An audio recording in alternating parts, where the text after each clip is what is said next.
ధనుష్ హీరోగా శేఖర్ కమ్ముల దర్శకత్వంలో తెరకెక్కిన కుబేరా సినిమాలో అక్కినేని నాగార్జున కీలక పాత్రలో నటించారు. జూన్ 20న రిలీజ్ అయిన ఈ మూవీ ఆడియన్స్ నుంచి మంచి టాక్ ను తెచ్చుకొని సూపర్ హిట్ దిశగా దూసుకువెళుతోంది. ఆల్రెడీ 100 కోట్ల క్లబ్ లో జాయిన్ అయిపోయింది కుబేరా. ఎప్పుడు సున్నితమైన అంశాలతో లవ్ స్టోరీలను తీసే శేఖర్ కమ్ముల నుంచి కుబేరా రావడం చూసి అందరూ షాక్ అయ్యారు.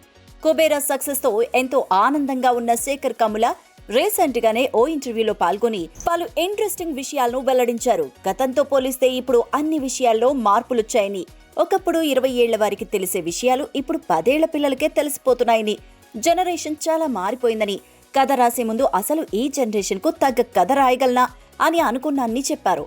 కానీ కథ పూర్తయ్యాక ఆ కథను అందరూ మెచ్చుకోవడం చూసి ఈ సినిమాలో తాను అందుకున్న మొదటి విక్టరీ అదే అనిపించిందని, కుబేరా లాంటి సినిమాను తీయడం సులభం కాదని, ఎలాంటి ప్రేమ కథ పాటలు లేకుండా కథను 3 గంటల పాటు నడిపించడం మాటలు కాదని, కుబేరా విషయంలో తాను ఎన్నో టెస్టులు పాస్ అయ్యాన్ని వెల్లడించారు.